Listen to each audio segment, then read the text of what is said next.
होता है तो उसी ओर हम बढ़ते हैं और कॉर्पोरेट कनेक्शन में आज हमारे साथ जुड़ रहा है फुजियामा पावर सिस्टम का management. Noida based solar manufacturing की ये कंपनी यहाँ पर रूफटॉप सोलर डोमेन में सॉल्यूशंस मुहैया कराती है। कंपनी के पोर्टफोलियो में ऑन ग्रिड, ऑफ ग्रिड और साथ ही हाइब्रिड सेगमेंट्स के प्रोडक्ट्स शामिल हैं। लिस्टिंग के बाद आगे की योजना क्या है, आईपीओ से जो रकम जुटाई गई है, जो फंड्स मिले हैं उसका इस्तेमाल कैसे होगा, क्षमता विस्तार की क्या तैयारी है, तमाम मुद्दों पर हम चर्चा करेंगे। हमारे साथ कंपनी के चेयरमैन पवन कुमार गर्ग जुड़े हुए हैं और साथ ही सीईओ योगेश दुआ भी हैं। आप दोनों का स्वागत है हमारी इस बेहद खास पेशकश में। और चलिए यहाँ पर हम शुरुआत करते हैं। सबसे पहले कांग्रेचुलेशंस लिस्टिंग को लेकर, लेकिन कुछ यूटिलिटी के लिहाज से अगर हम समझना चाहें प्रोसीड्स का होगा, किस तरह से इस्तेमाल किया जाएगा। 600 करोड़ फ्रेश इशू नए रतलाम फैसिलिटी की ओर शायद आप बढ़ाएंगे। आईआरआर की बात करें, रेवेन्यू टाइमलाइन की बात करें तो कितना आप एक्सपेक्ट कर रहे हैं?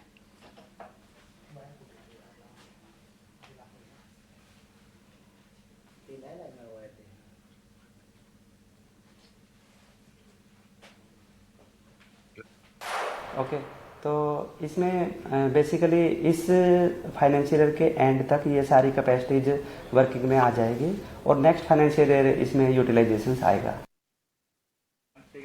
बिल्कुल। 275 करोड़ की डेट रीपेमेंट जो है वो किस तरह से बैलेंस शीट को अब स्ट्रेंथन करेगी? डेट टू इक्विटी रेशियो अगर हम सोचना चाहें तो 12 से 18 महीने के लिए आप कितना टारगेट कर रहे हैं और कैसे यहाँ पर फंड जो है फ्यूचर वर्किंग कैपिटल एक्सपेंशन के लिए इस्तेमाल होगा? Debt to equity ratio we are targeting just half basically because after debt repayment like debt will be approximate 50%. Again because interest part will be lesser, so it will reflect definitely in our balance sheet. आपके input materials का एक बहुत बड़ा हिस्सा जो है solar cells और Leone components का, वो अभी भी चाइना से इंपोर्ट होता है। अब रतलाम एक्सपेंशन के बाद आपका रोड मैप क्या होगा बैकवर्ड इंटीग्रेशन के लिए? कितना % इनपुट का आपको लगता है कि डोमेस्टिकली सोर्स हो पाएगा बाय FY 27? अभी क्या है कि अगर हम देखें, अगर सोलर इंडस्ट्री में हमारा जो इंपोर्ट कंटेंट है वो काफ़ी कम है अगर दूसरे लोगों से अगर हम कंपेयर करें तो, और इसको डेफिनेटली जो हम बैकवर्ड इंटीग्रेशन कर रहे हैं सोलर सेल में, इससे हमारा जो इंपोर्ट कंटेंट है वो और कम होगा। दादरी में हम लोग सोलर सेल का अपना प्लांट लगा रहे हैं जो हम एक्सपेक्ट कर रहे हैं कि दिसंबर से जनवरी में ऑपरेशनल हो जाएगा और हमारा जो डोमेस्टिक कंटेंट हम यूज़ कर रहे हैं वो 75% के रेंज में है। मेजोरिटी डोमेस्टिक ही है, थोड़ा बहुत जो बचा है वो इम्पोर्ट होता है। उसको फर्दर रिड्यूस करेंगे DCR सेल के बाद, उम्मीद है कि वो रिड्यूस होगा।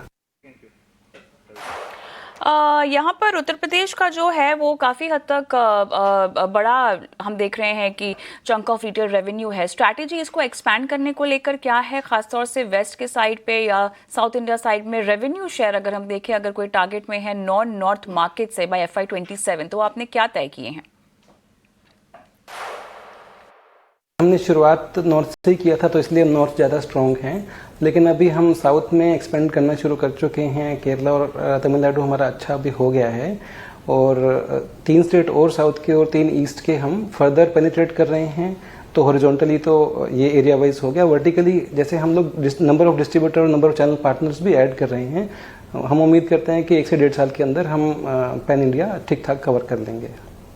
और जो रतलाम का एक्सपेंशन है इसमें, वो भी हमारा इसी का एक हिस्सा है, क्योंकि जैसे जैसे हम साउथ में, सेंटर में, वेस्ट में एक्सपेंशन करेंगे तो वहाँ से जो हमारी ट्रांसपोर्टेशन कॉस्ट है वो रिड्यूस होने वाली है आने वाले टाइम में।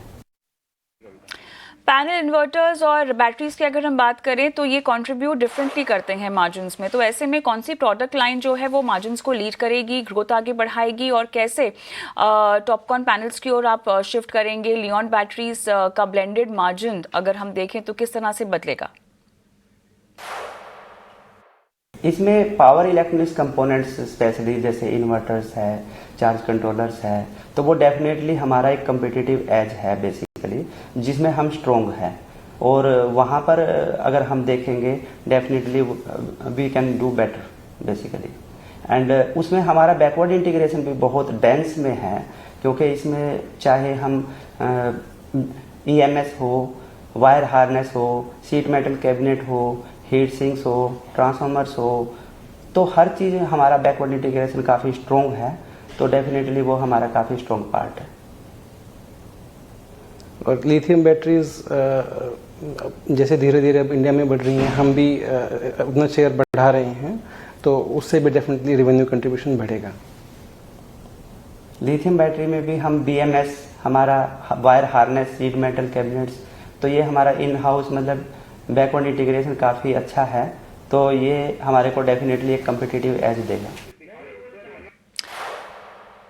आपके पास 725 डिस्ट्रीब्यूटर्स हैं, 5,500 डीलर्स हैं, प्लस 1100 UTL सोलर शॉपी भी आउटलेट्स हैं, लेकिन यहाँ पर जो नेटवर्क है वो किस तरह से सस्टेनेबल एज आपको देता है वारी या बाकी जो प्लेयर्स हैं Tier 2 या Tier 3 में उनके मुकाबले? 29 साल से मार्केट में हैं। पहले हम इन्वर्टर बैटरी के सेगमेंट में थे, 2008 में हमने सोलर का सेगमेंट शुरू किया, और Tier 2 और Tier 3 में हम लोग बड़े डेंस तरीके से, एटलीस्ट नॉर्थ में तो बहुत स्ट्रॉन्ग तरीके से प्रेजेंट हैं, जहाँ पे कि सर्विस और सेल्स को इस्टेब्लिश करना अपने आप एक चैलेंजिंग टास्क होता है, क्योंकि जो रेफरेंसेस से ही नेटवर्क बड़ा होता है, खाली ऐड करने से नेटवर्क बड़ा नहीं होता है। तो उसका डेफिनेटली हमें एक एज है, और वो स्ट्रॉन्ग ब्रांड जो हमारे साथ 28 साल से है वो भी हमें हेल्प करता है, और इसको हम और फर्दर बढ़ाएंगे। यहाँ पर आखिरी सवाल, किस तरह से आप अपना EV चार्जर की ओर सेगमेंट जो है वो बढ़ा रहे हैं? लॉन्ग टर्म विजन क्या होगा इसके लिए, EV सेगमेंट के लिए? क्या ये कॉम्प्लीमेंट करता रहेगा पूरी तरह से आपके सोलर बिजनेस को, या ये अकेला एक stand alone major revenue driver आप बनता हुआ देख रहे हैं? ये डेफिनेटली एक कॉम्प्लीमेंट्री रोल प्ले करेगा, क्योंकि जैसे जैसे EV का चलन बढ़ रहा है तो पावर की रिक्वायरमेंट बढ़ रही है, और जैसे जैसे पावर की रिक्वायरमेंट बढ़ रही है तो वैसे वैसे सोलर के ऊपर डिपेंडेंसी कहीं ना कहीं बढ़ेगी। तो अगर इस मायने में देखें तो हम डेफिनेटली मतलब एक दूसरे के कॉम्प्लीमेंट्री है। और दूसरा अगर हम देखेंगे तो काफ़ी एप्लीकेशंस सोसाइटी में ऐसी पॉसिबल है, अपॉर्चुनिटीज़ है, जहां पर हम EV charging stations with the help of solar system, तो हम एक कम्बिनेशन के रूप में हाइब्रिड सिस्टम्स हम मार्केट में दे सकते हैं।